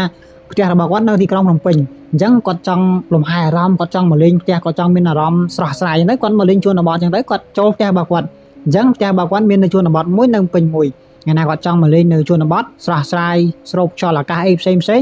គាត់មកជនបទនិយាយរួមទៅគឺគាត់ទិញផ្ទះសម្រាប់លំហែនៅតាមជនបទនៅពេលដែលគាត់ទំនេរពីការងារអីផ្សេងពីចំនួនពីមុខរបរអីផ្សេងរបស់គាត់ទៅប៉ុន្តែអ្វីដែលគាត់គិតហ្នឹងគឺវាខុសទៅនឹងផែនការដែលគាត់បានគ្រោងទុកពីមុនមកហ្នឹងអញ្ចឹងអ្វីដែលគាត់គិតគឺខុសអ្វីដែលជាក់ស្ដែងនៅថ្ងៃមួយគ្រូសារបស់គាត់ក៏បានចាប់ផ្ដើមរើទៅនៅកន្លែងហ្នឹងបានន័យថាគាត់ចាប់ផ្ដើមថ្ងៃចុងសប្តាហ៍គាត់ទៅសម្រាកទៅលំហែនៅហ្នឹងអញ្ចឹងណាហើយគាត់ក៏ទៅជាមួយកូនស្រីម្នាក់ន័យថាគ្រូសាមួយហ្នឹងមានគ្នា3នាក់ដែរឪពុកម្ដាយ2នាក់ហើយនិងកូនស្រីម្នាក់ឈ្មោះថាកុនធាបន្ទាប់ពីចូលទៅដល់ផ្ទះមួយហ្នឹងកុនធាចាប់ផ្ដើមនិយាយម្នាក់ឯងណានៅពេលហ្នឹងគុនធាក៏ចាប់ផ្ដើមដើរហើយនិយាយម្នាក់ឯងទៅហើយពុកម្ដាយរបស់គាត់ក៏ពុំបានចាប់អារម្មណ៍ដែរហើយសកម្មភាពដែលគុនធានិយាយម្នាក់ឯងគឺដូចទៅនឹងជាតិអញ្ចឹងដែរកាលហ្នឹងជាតិក៏បានដើរនិយាយម្នាក់ឯងថាមានមិត្តភក្តិអីនៅក្រោមដីអញ្ចឹងដែរឥឡូវមកដល់គុនធាគឺគុនធាបែបហ្នឹងទៀតអញ្ចឹងគុនធាក៏ចាប់ផ្ដើមនិយាយម្នាក់ឯងណាហើយក៏ថ្ងៃមួយគុនធាហ្នឹងចាប់ផ្ដើមនិយាយម្នាក់ឯងដដែលអញ្ចឹងហើយឪពុកម្ដាយរបស់គាត់ក៏សួរគុនធាថាខ្លួនឯងនិយាយមួយណាគេហើយកុនធាក៏ឆ្លើយថានិយាយជាមួយមិត្តភក្តិអញ្ចឹងណាដល់ពេលហ្នឹងដែរឪពុកម្ដាយរបស់គាត់ក៏មិនបានចាប់អារម្មណ៍ពីសម្ដីរបស់កុនធានិយាយដែរហើយនៅថ្ងៃមួយកុនធាហ្នឹងក៏ចាប់ផ្ដើមគូគំនូអ្វីម្យ៉ាងគូចេញជាស្ត្រីមានរូបរាងចម្លែកអ្វីម្យ៉ាងនៅលើជញ្ជាំងណាហើយនៅពេលដែលកុនធាគាត់គូហើយឪពុកម្ដាយរបស់គាត់ក៏ឃើញអញ្ចឹងហើយក៏សួរកូនគាត់ថាខ្លួនឯងគូរូបអីគេហើយកុនធាហ្នឹងក៏មិនបានឆ្លើយអីដែរក៏បាននិយាយថានាងនៅហ្នឹងនិយាយបែបហ្នឹងអញ្ចឹងណានៅពេលហ្នឹងឪពុកម្ដាយរបស់កុនធានេះ ក៏មិនបានគិតអីច្រើនវែងឆ្ងាយអីដែរគាត់ក៏មិនបានសម័យអីផ្សេងទៅលើអបិយជំនឿអីផ្សេងដែរហើយពួកគាត់ក៏បានគិតថានេះគ្រាន់តែជាការសម័យរបស់ក្មេងណាគាត់គិតអីផ្សេងចឹងទៅគាត់ក៏ចេះតែគូទៅអ្វីដែលគាត់គិតឃើញគាត់ចេះតែគូទៅអាហ្នឹងគឺអ្វីដែរឪពុកម្ដាយរបស់គុនធាគិតប៉ុន្តែនៅយប់មួយគុនធាក៏ចុះមកក្រោមនៅពេលដែលចុះមកក្រោមឪពុកម្ដាយរបស់គាត់ក៏សួរដែរថាកូនឯងទៅណាតមកគុនធាក៏ថាទៅជួបមិត្តភក្តិនៅក្រោមដីនៅបន្ទប់ក្រោមដីអញ្ចឹងណាដល់ពេលហ្នឹងឪពុកម្ដាយរបស់គាត់ឮហើយក៏ចាប់ផ្ដើមព្រុសស្បល់ណាព្រុសស្បល់ខ្ញាក់យកហ្មងហើយគុនធាក៏ដើរចុះមកក្រោមបន្ទប់ក្រោមដីហ្នឹងទៅនៅពេលដែលគុនធាចុះមកបន្ទប់ក្រោមដីហ្នឹងគាត់មកហ្នឹងគឺគាត់មកតែឯងទេនៅពេលដែលគាត់ចុះទៅគឺចុះទៅយូរមែនទែនអំឡុងពេលដែលកូនស្រីរបស់គាត់គុនធាហ្នឹងចុះទៅយូរពួកគាត់ក៏ចាំបាត់ឃើញឡើងមកវិញហើយក៏ចុះទៅមើលអាបន្ទប់ក្រោមដីហ្នឹងស្រាប់តែបាត់កូនស្រីរបស់គាត់នេះគុនធានេះមិនដឹងទៅណាទេនៅពេលហ្នឹងឪពុកម្ដាយរបស់គុនធាចាប់ផ្ដើមឆោឡោចុះឆោឡោឡើងក៏ស្រែកហៅនៅភូមិឲ្យជួយដល់រកកូនស្រីរបស់គាត់អញ្ចឹងណាប៉ុន្តែរកមិនឃើញទេបន្ទាប់ពីរកចុះរកឡើងទៅស្រាប់តែឪពុកម្ដាយរបស់គាត់ឮសំឡេងក្មេងស្រីម្នាក់យំតែណាយំតិចយំចេញពីបន្ទប់ក្រោមដីប៉ុន្តែយំតិចទេលក្ខណៈថាខ្សែអត់ចង់ឮអញ្ចឹងណាពួកគាត់ឮអញ្ចឹងក៏ចុះទៅមើលអាបន្ទប់ក្រោមដីហ្នឹងប៉ុន្តែនៅពេលដែលចុះទៅអត់ឃើញសូម្បីតែអ្វីមួយយ៉ាងក៏អត់មានដែរអញ្ចឹងគឺបានន័យថាបន្ទប់ទទេប៉ុន្តែពួកគាត់គិតថាសម្លេងមួយហ្នឹងគឺជាសម្លេងរបស់កូនស្រីរបស់គាត់តែហេតុអីនៅពេលដែលគាត់ចុះទៅបែរជាមិនឃើញនាងអញ្ចឹងបែរជាមិនឃើញគុនធាអញ្ចឹងគាត់ឆ្ងល់ណាគាត់បារម្ភកូនស្រីគាត់ផងគាត់ដើររកកូនស្រីគាត់ផងអញ្ចឹងគាត់ពឹងអ្នកភូមិហ្នឹងឲ្យជួយដើររកនៅពេលដែលអ្នកភូមិដើររកទៅគាត់ឃើញស្នាមជើងដើរចេញពីផ្ទះទៅឃើញស្នាមជើងនេះគឺជាស្នាមជើងប៉ុណ្ណឹងស្នាមជើងគុនធាហ្មងពីព្រោះតែស្នាមជើងដែលនៅក្នុងតំបន់ផ្ទះហ្នឹងគឺมันមានក្មេងណាមកចិត្តតំបន់ផ្ទះមួយហ្នឹងទេអញ្ចឹងស្នាមជើងហ្នឹងគឺមានតែជាស្នាមជើងរបស់គុនធាអញ្ចឹងអ្នកភូមិក៏ដើរទៅតាមស្នាមជើងហ្នឹងដើរទៅក៏ដើរដល់កដាលវាលស្រែហើយអាកដាលវាលស្រែហ្នឹងនៅពេលដែលដើរដល់អាស្នាមជើងមួយហ្នឹងស្រាប់តែបាត់ស្នាមជើងហ្នឹងមិនដឹងដើរទៅណាទេអត់ឃើញស្នាមជើងមួយហ្នឹងហើយអាកដាលវាលស្រែហ្នឹងកន្លែងបាត់ស្នាមជើងហ្នឹងគឺជាកន្លែងដែលជាតិបន្សល់ទុកនៅទំនាប់ជើងកាលពីគ្រូសាមុននោះអានេះចម្លែកអត់បងប្អូនវាគឺជាកន្លែងទីមួយដែលបាត់ស្លាកស្នាមបាត់ដានណាបន្ទាប់ពីរកគុនធាចុះរឡើងនៅតែមិនឃើញគុនធាសំបីតែសារសពអញ្ចឹងគ្រូសារបស់គាត់ក៏អស់សង្ឃឹមណាហើយក៏បានផ្លាស់ប្ដូរចេញពីផ្ទះហ្នឹងបាត់ភ្លាមទៅហើយបន្ទាប់ពីហ្នឹងអស់រយៈពេលជាច្រើនឆ្នាំក្រោយមកស្រាប់តែមានបុរសម្នាក់ឈ្មោះថាប៊ុនតែប៊ុនហ្នឹងគាត់បានទិញផ្ទះមួយហ្នឹងទៀតណាអញ្ចឹងមានន័យថានៅពេលដែលមនុស្សដែលទិញផ្ទះមួយហ្នឹងមិនមែនជាមនុស្សដែលនៅក្នុងតំបន់ហ្នឹងទេគឺជាមនុស្សដែលមិនដឹងរឿងមិនដឹងពីហេតុផលមិនដឹងពីមានរឿងអ្វីម្យ៉ាងដែលនៅក្នុងផ្ទះហ្នឹងកើតនៅក្នុងផ្ទះហ្នឹងគឺជាអ្នកទិញអញ្ចឹងសរុបមកអ្នកដែលទិញផ្ទះមួយហ្នឹងគឺជាអ្នកដែលមិនដឹងពីរឿងរ៉ាវដែលបានកើតឡើងនៅក្នុងផ្ទះមួយហ្នឹងហើយបុនហ្នឹងគាត់ក៏បានទិញផ្ទះមួយហ្នឹងដើម្បីធ្វើជាសន្តាគារតូចមួយសម្រាប់ជួលអញ្ចឹងណានៅពេលដែលបងបុនហ្នឹងគាត់ទិញផ្ទះហ្នឹងហើយក៏ចាប់ផ្ដើមជួសជុលផ្ទះហ្នឹងដើម្បីឲ្យវាប្រែក្លាយវាឲ្យកាន់តែស្រស់ស្អាតសមជាសន្តាគារអញ្ចឹងណានៅពេលដែលគាត់ជួសជុលហើយគាត់ក៏ចូលមកនៅក្នុងផ្ទះមួយហ្នឹងនៅពេលដែលគាត់ចូលនៅក្នុងផ្ទះមួយហ្នឹងអ្វីគ្រប់យ៉ាងចាប់ផ្ដើមកើតឡើងដល់ថ្ងៃមួយនៅពេលដែលបងបុនហ្នឹងគាត់ចូលនៅក្នុងបន្ទប់ក្រោមដីគាត់ក៏ឃើញឆ្អឹងមនុស្ស3-4នាក់នៅក្នុងហ្នឹងណាឃើញឆ្អឹងមនុស្សនៅក្នុងបន្ទប់ក្រោមដីហ្នឹងប៉ុន្តែមិនដឹងថាជាឆ្អឹងរបស់នរណាទេនៅពេលយប់គាត់ក៏ឮសំឡេងស្រែកឮសំឡេងយំចេញពីជញ្ជាំងផងចេញពីបន្ទប់ក្រោមដីផងហើយពេលខ្លះឃើញសមោលស្ត្រីម្នាក់ឈរនៅអាផ្លូវមុខផ្លូវចុះទៅក្រោមដីមុខរបៀងផ្លូវចុះទៅក្រោមដីឃើញស្ត្រីម្នាក់ឈរនៅមុខផ្លូវហ្នឹងផងគាត់ក៏មានអារម្មណ៍ថាមានអ្វីម្យ៉ាងចាប់ជើងគាត់នៅពេលដែលគាត់ដើរទៅចាប់ជើងគាត់ទាញគាត់ចូលទៅក្នុងអាបន្ទប់ក្រោមដីមួយនេះអញ្ចឹងបែរថាអាបន្ទប់ក្រោមដីហ្នឹងគឺជាបន្ទប់ដាក់សាកសពអ្នកដែលស្លាប់មុនហើយបានជានៅពេលដែលបងបុនគាត់ចុះទៅគាត់ឃើញឆ្អឹងប៉ុន្តែអ្វីម្យ៉ាងដែលឆ្ងល់នោះគឺអ្នកមុនមិនដឹងថាសាកសពរបស់គាត់នេះស្លាប់នៅម្ដុំណាហើយកាន់មិនឃើញឆ្អឹងនៅហ្នឹងអញ្ចឹងណានៅពេលហ្នឹងបងបុនគាត់ខំរើយកតែមែនទែនដើម្បីរួចខ្លួនចេញពីអ្វីម្យ៉ាងដែលបានចាប់ទាញជើងគាត់ចូលទៅក្នុងបន្ទប់ក្រោមដីណាគាត់ថាខំរើចុះរើឡើងបន្តមកបងបុនហ្នឹងគាត់ក៏រើរួចពីអ្វីម្យ៉ាងដែលបានចាប់ជើងគាត់អស់ទៅបន្ទប់ក្រោមដីហ្នឹងគាត់រើរួចហើយគាត់ក៏រត់ចេញពីផ្ទះមួយហ្នឹងសំបីតែទ្រព្យសម្បត្តិអ្វីម្យ៉ាងក៏គាត់មិនយកទៅដែរគឺគាត់រត់ទៅតែខ្លួនរបស់គាត់ទុកទ្រព្យសម្បត្តិគាត់ចោលនៅក្នុងផ្ទះមួយហ្នឹង ហើយអ្នកភូមិនៅតំបន់ហ្នឹងក៏និយាយថាផ្ទះមួយហ្នឹងគឺវាមានម្ចាស់ហើយមិនមានអ្នកណាម្នាក់ផ្សេងអាចមកនៅក្នុងផ្ទះហ្នឹងបានទេដោយសារអីដោយសារផ្ទះហ្នឹងមានម្ចាស់មានពលិកមានអ្នកការពារនៅហ្នឹងហើយអញ្ចឹងយើងអ្នកក្រៅដែលជាមនុស្សធម្មតាមិនអាចទៅនៅក្នុងផ្ទះហ្នឹងបានទេយើងឧទាហរណ៍ថា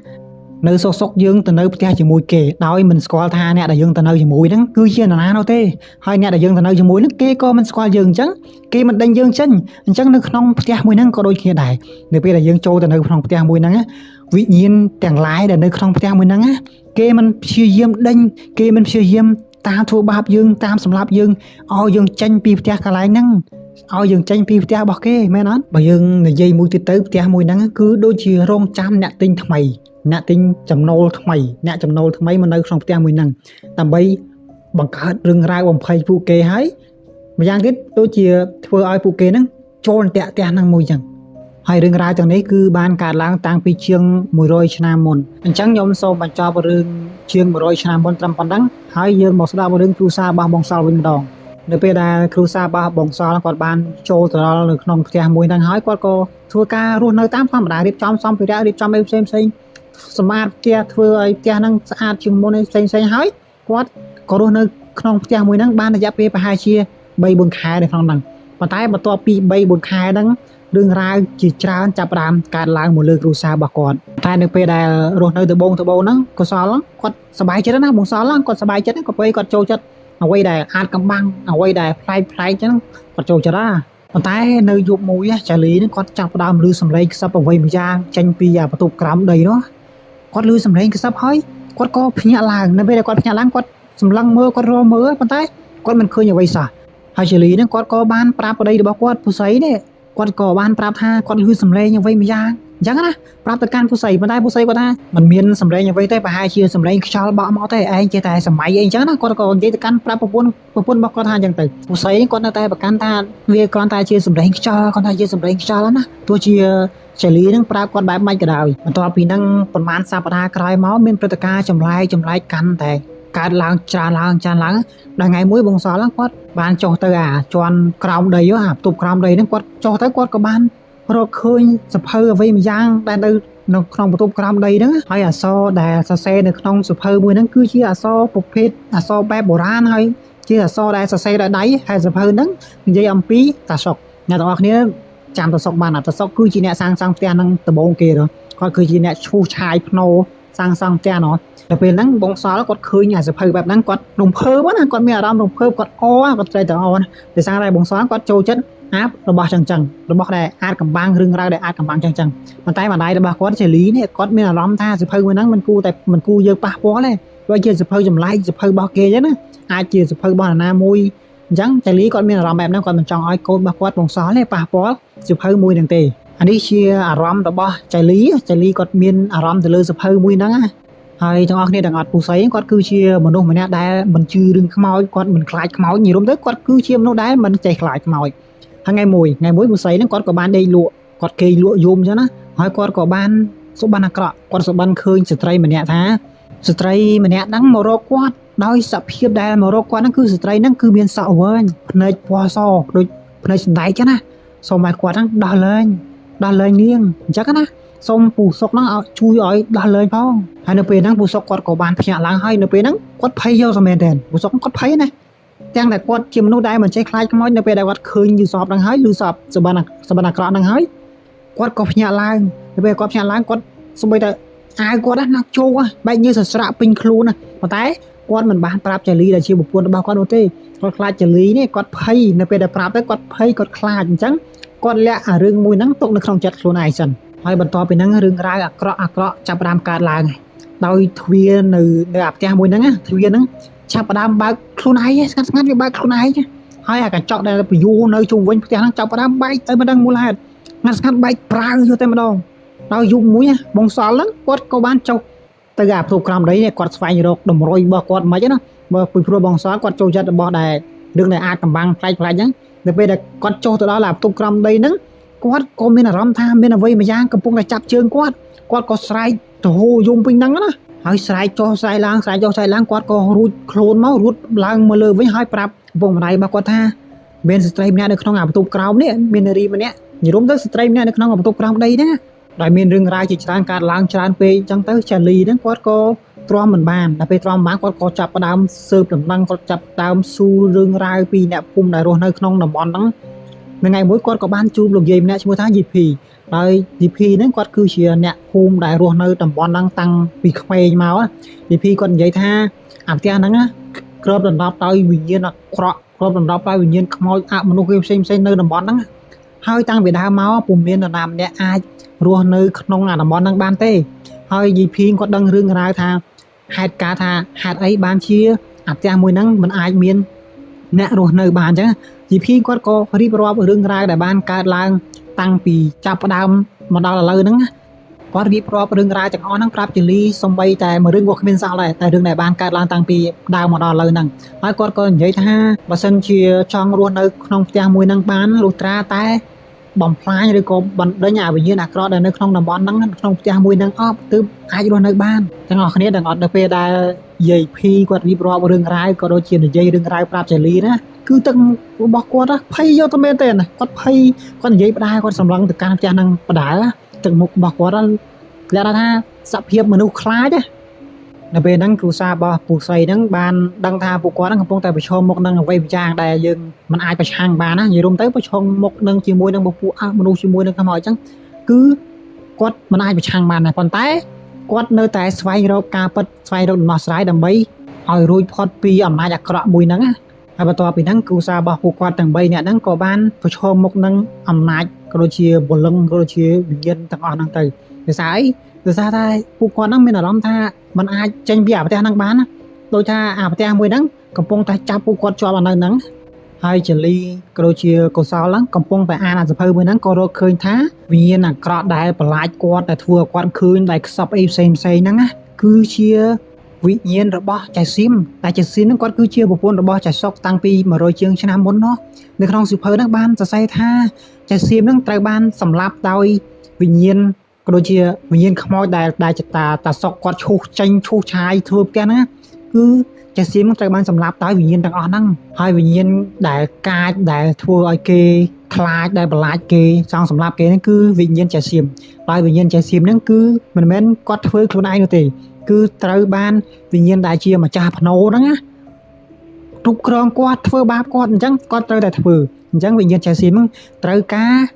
ធ្វើពិធីបួងសួងនិងសុំការលើកលែងទោសពីវិញ្ញាណដែលជាម្ចាស់ភ្នោដែលប្តីរបស់គាត់តាសុកនេះត្រូវបានឈូសភ្នោចេញធ្វើផ្ទះហ្នឹងណាគឺសុំវិញ្ញាណទាំងអស់ហ្នឹងលើកលែងទោសដល់វិញ្ញាណរបស់ចៃសៀមដើម្បីឲ្យចៃសៀមនេះគាត់រួចផុតដើម្បីឲ្យគាត់ចេញពីផ្ទះហ្នឹងបានណាហើយនេះគឺជាខ្លឹមសារដែលបានសរសេរនៅក្នុងសៀវភៅមួយហ្នឹងលក្ខណៈថាដូចចៃសៀមគាត់សរសេរអ្វីម្យ៉ាងនៅក្នុងសៀវភៅដើម្បីឲ្យ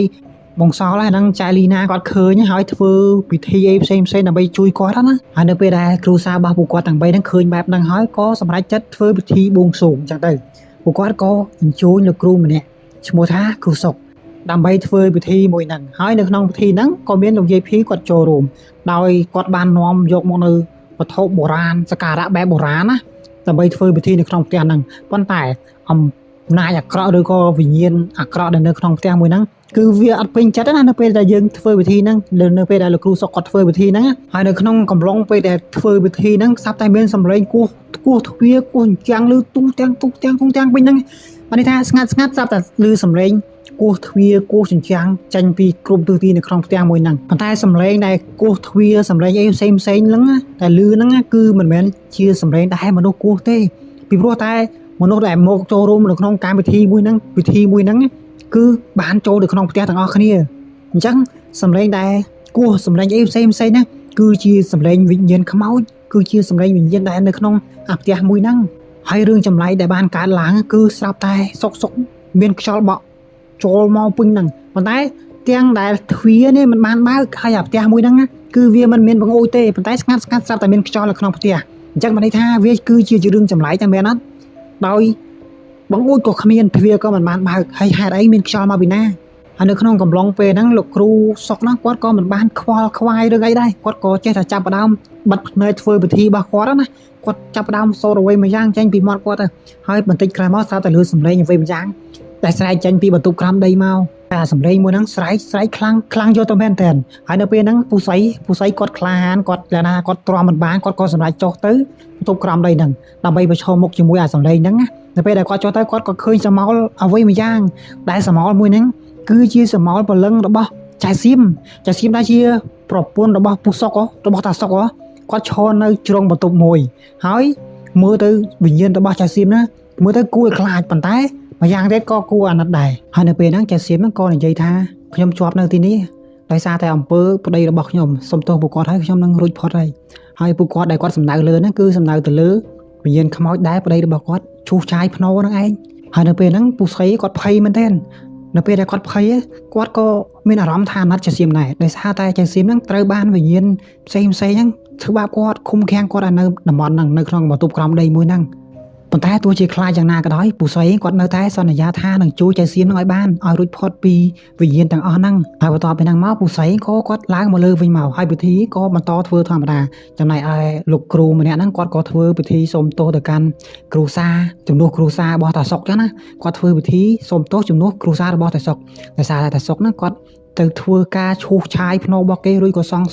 ងសង់ផ្ទះនៅលើភ្នោរបស់គេអញ្ចឹងណាអញ្ចឹងទើបធ្វើឲ្យវិញ្ញាណឬក៏ព្រលឹងខ្មោចទាំងអស់ដែលជាម្ចាស់ភ្នោហ្នឹងគេខឹងសម្បានឹងគ្រួសាររបស់តាសុកហើយលោកគ្រូម្នាក់ហ្នឹងគាត់ក៏ចាប់ផ្ដើមធ្វើពិធីនិយាយចរចាគ្នាជាមួយព្រលឹងខ្មោចអញ្ចឹងណានេះគឺជាពិធីរបស់គាត់យើងមិនអាចដឹងបានណាថាគាត់បាននិយាយឬក៏ចរចាអ្វីខ្លះជាមួយនឹងវិញ្ញាណទាំងអស់ហ្នឹងហើយពួកគាត់ក៏ដុតធូបដុតទៀនក្រអូបអីផ្សេងដើម្បីបូជាទៅកាន់វិញ្ញាណទាំងអស់ហ្នឹងដើម្បីធ្វើការពិធីកម្មាទោសទៅកាន់វិញ្ញាណទាំងអស់ហ្នឹង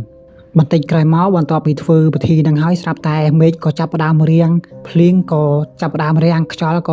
៏លែងមានហើយសំឡេងដែលខ្សឹបចេញពីជញ្ជាំងឬក៏គោះចេញពីជញ្ជាំងក៏ចាប់ផ្ដើមស្ងប់ស្ងាត់ឡើងវិញហើយវិញ្ញាណរបស់ចៅសៀមនេះក៏ចាប់ផ្ដើមរួចផុតពីអាបន្ទប់ក្រោមដីមួយហ្នឹងហើយផ្ទះមួយហ្នឹងក៏ចាប់ផ្ដើមស្ងប់ស្ងាត់ឡើងវិញអ្នកភូមិក៏លែងឮសំឡេងខ្សឹបលែងឮសំឡេងអីផ្សេងហើយចំណែកឯគ្រូសារបស់បងសល់គាត់ក៏ចាប់ផ្ដើមមូចេញពីផ្ទះហ្នឹងដែរដោយសារតែគាត់គិតថាគាត់មិននៅផ្ទះដែលមានរឿងរ៉ាវកើតឡើងអញ្ចឹងទៀតទេគាត់ក៏ចាប់ផ្ដើមផ្លាស់ប្ដូរទីតាំងទៅនៅកន្លែងថ្មីឬក៏តំបន់ថ្មីអញ្ចឹងទៅហើយទាំងនេះគឺជារឿងរ៉ាវរបស់បងសល់ដែលគាត់បានជួបរឿងរ៉ាវទាំងអស់នេះកាលពី30ជាងឆ្នាំមុនហើយមកដល់សម័យបច្ចុប្បន្នបងសល់គាត់ក៏មិនដឹងថាផ្ទះមួយហ្នឹងគឺនៅដល់ឥឡូវទៀតដែរអត់ទេដោយសារតែគាត់បានផ្លាស់ប្ដូរពីតំបន់ហ្នឹងទៅនៅតំបន់ផ្សេងហើយគាត់ក៏មិនបានទៅកាន់ឈានជើងទៅដល់ផ្ទះមួយហ្នឹងផងដែរបើតាមអ្វីដែលបងសល់គាត់គិតគឺថាផ្ទះមួយហ្នឹងអាចនឹងត្រូវបានគេឈូសឆាយធ្វើជាបរិយាធ្វើអីផ្សេងហើយដោយសារតែតំបន់ហ្នឹងឥឡូវនេះគឺជាតំបន់ដែលគេត្រូវអភិវឌ្ឍអញ្ចឹងអាចនឹងគេឈូសឆាយផ្ទះមួយហ្នឹងសាងសង់ផ្ទះថ្មីក៏ថាបានឥឡូវយើងក៏លេចប្រមើលរឿងរ៉ាវនឹងម្ដងទៀតដោយហេតុការណ៍ទាំងអស់ហ្នឹងរឿងរ៉ាវទាំងអស់ហ្នឹងគឺកើតឡើងដោយសារអ្នកណាគឺកើតឡើងដោយសារតែតាសុកហ្នឹងគាត់គឺជាឈ្មួញម្នាក់ហើយគាត់គឺជាអ្នករកស៊ីគាត់គឺជាមនុស្សដែលលោភលន់អញ្ចឹងណាគាត់ក៏ទៅទិញដីដែលដីហ្នឹងគឺជាដីបញ្ចុះខ្មោចដីដែលជាដីគេបញ្ចុះសាកសពនៅនឹងអញ្ចឹងណាអញ្ចឹងតាសុកគាត់ក៏បានទិញដីហ្នឹងហើយគាត់ក៏ឈូសឆាយអាដីហ្នឹងឈូសឆាយភ្នោហ្នឹងទាំងដែលមិនបានធ្វើពិធីសុំទោសពិធីអីផ្សេងសុំដីសុំទីតាំងអីទេគឺគាត់ឈូសហើយគាត់សាងសង់ផ្ទះនៅលើហ្នឹងតែម្ដងអញ្ចឹងនៅពេលដែលគាត់ឈូសហើយគាត់សាងសង់ផ្ទះហើយតើខ្មោចហ្នឹងក៏ដូចជាមនុស្សយ៉ាងដែរអញ្ចឹងនៅពេលដែលយើងបំផ្លាញផ្ទះគេចោលហើយអញ្ចឹងព្រលឹងក៏ដូចជាវិញ្ញាណទាំងអស់ហ្នឹងគឺគ្នាទៅនៅណាអញ្ចឹងគ្នាហ្នឹងមិនទៅនៅក្នុងផ្ទះដែលបានសាងសង់ពីលើហ្នឹងអញ្ចឹងវិញ្ញាណខ្មោចទាំងអមាលម៉ានដែលតាសុកនេះគាត់បានឈូសឆាយភ្នោហ្នឹងវិញ្ញាណទាំងអស់ហ្នឹងគាត់ក៏បានប្រមូលផ្ដុំគ្នាចូលមកនៅក្នុងផ្ទះរបស់តាសុកដែលបានសាងសង់នៅលើភ្នោគេហ្នឹងហើយក្រោយមករឿងរ៉ាវដែលបានកើតឡើងទៅលើគ្រួសាររបស់តាសុកហ្នឹងគឺធ្វើឲ្យប្រពន្ធរបស់តាសុកហ្នឹងគឺចៅសៀមហ្នឹងគាត់បានបាត់បង់ជីវិតនៅក្នុងផ្ទះហ្នឹងហើយនៅពេលដែលបាត់បង់ជីវិតហ្នឹងគឺវិញ្ញាណរបស់ចៅសៀមហ្នឹងគឺដើរធ្វើបាបគេពេញហ្នឹងបានន័យថាវិញ្ញាណរបស់ចៅសៀមហ្នឹងគឺគាត់មិនចង់ធ្វើបាបគេខ្លួនឯងនោះទេគឺវិញ្ញាណដែលជាម្ចាស់ភ្នោនេះគ្រប់គ្រងវិញ្ញាណរបស់ចៅសៀមហ្នឹងឃុំឃាំងចៅសៀមហ្នឹងទៅធ្វើបាបប្តីរបស់ខ្លួនឯងអញ្ចឹងនៅពេលដែលចៅសៀមគាត់ស្លាប់ហ្នឹងមិនចៅសៀមហ្នឹងមកលងមកខ្សឹបមកអីធ្វើបាបប្តីរបស់គាត់ហ្នឹងមុនប្តីគាត់ស្លាប់ហ្នឹងមិនប្តីរបស់គាត់ហ្នឹងសុបានឃើញវិញ្ញាណចៅសៀមហើយឃើញវិញ្ញាណចៅសៀមនៅតាមជញ្ជាំងទៀតអញ្ចឹងបានន័យថាចៅសៀមហ្នឹងមកលងប្តីរបស់គាត់ធ្វើបាបប្តីរបស់គាត់ប៉ុន្តែវិញ្ញាណដែលមកធ្វើបាបតាសុកណាគឺជាវិញ្ញាណរបស់ចៅសៀមប៉ុន្តែវិញ្ញាណរបស់ចៅសៀមត្រូវបានវិញ្ញាណអាក្រក់ដែលបាននៅក្នុងផ្ទះហ្នឹងបញ្ជាឲ្យចៅសៀមមកសម្លាប់ប្តីរបស់គាត់ធ្វើបាបប្តីរបស់គាត់អ ដោយសារអីដោយសារតែចៅសៀមត្រូវបានគេគ្រប់គ្រងបើគាត់មិនធ្វើតាមគេគឺគាត់ត្រូវគេធ្វើបាបវាមិនខុសទៅនឹងតថភាពជាក់ស្ដែងទេគឺយើងនៅពេលដែលគេធ្វើបាបយើងគេបង្ខំយើងឲ្យធ្វើអ្វីមួយយើងត្រូវតែធ្វើតាមគេបើមិនជាមិនធ្វើតាមគេគឺគេធ្វើបាបយើងឧទាហរណ៍និយាយឲ្យងាយស្រួលស្ដាប់ទៅគឺនៅពេលដែលចៅលួចរបស់គេហើយត្រូវប៉ូលីសចាប់បានណានៅពេលដែលមិនសារភាពមិនត្រូវប៉ូលីសធ្វើបាបមែនអត់អញ្ចឹងត្រូវតែបង្ខំចិត្តធ្វើតាមគេបើមិនធ្វើតាមគេត្រូវគេធ្វើបាបគេដាក់ទោសដាក់ទណ្ឌកម្មអីផ្សេងបែបហ្នឹងអញ្ចឹងទៅនិយាយរួមទៅគឺអាណិតវិញ្ញាណរបស់ចៅសៀមផងដែរដោយសារតែគាត់ត្រូវទទួលទោសជំនួសប្តីរបស់គាត់អញ្ចឹងនៅពេលដែលគាត់ស្លាប់ទៅគាត់មិនបានទៅចាប់ជាតិគាត់ត្រូវគេឃុំឃាំងជំនួសប្តីរបស់គាត់ប៉ុន្តែនៅពេលដែលប្តីរបស់គាត់ស្លាប់ហ្នឹងគេក៏មិនបានបញ្ជាក់ថាប្តីរបស់គាត់វិញ្ញាណរបស់គាត់យ៉ាងម៉េចដែរតែបើតាមគិតបងប្អូនគិតមើលមិនគិតថាមិនរួចខ្លួនទេដោយសារតែមនុស្សដែលធ្វើអំពើអាក្រក់គឺតែងតែរមែងទទួលបានផលអាក្រក់ហើយអញ្ចឹងមិនន័យថាអ្នកដែលសាងអីគឺទទួលបានហ្នឹងហើយវិញ្ញាណរបស់តាសុកណាគឺបើសិនជាមិនត្រូវបានវិញ្ញាណម្ចាស់វិញ្ញាណអាក្រក់ដែលត្រូវជាម្ចាស់ភ្នោនឹងឃុំឃាំងឬក៏ធ្វើបាបទេក៏គាត់អាចនឹងត្រូវបាន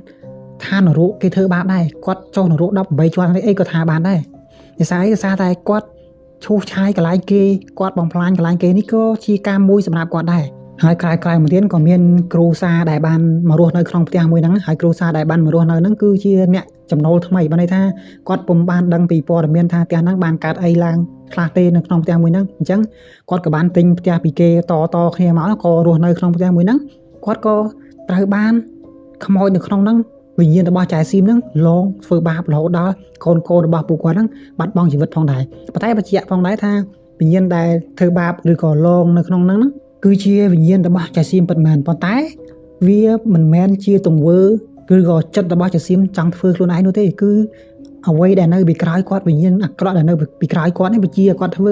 ើបើសិនជាគាត់មិនធ្វើតាមគេគាត់ត្រូវគេធ្វើបាបត្រូវគេដាក់ទោសអញ្ចឹងគាត់ត្រូវបង្ខំចិត្តធ្វើតាមគេដើម្បីកុំឲ្យខ្លួនគាត់នេះត្រូវទទួលទរណកម្មហើយក្រោយមកទៀតរឿងរ៉ាវទាំងអស់ហ្នឹងក៏ធ្លាក់មកដល់គ្រូសារបស់បងសល់តែគ្រូសារបស់បងសល់ហ្នឹងគាត់ក៏បានឃើញផ្ទះហ្នឹងនៅតាមអ៊ីនធឺណិតរួចគាត់ក៏បានតាក់ទងទិញអញ្ចឹងណាដែលមើលទៅផ្ទះមួយហ្នឹងគឺវាមានតម្លៃធូរថ្លៃផងដែរដោយផ្ទះផ្សេងនៅក្នុងតំបន់ហ្នឹងវាមានតម្លៃរាប់$10,000អញ្ចឹងអាផ្ទះមួយហ្នឹងគឺវាថោកជាងគេអញ្ចឹង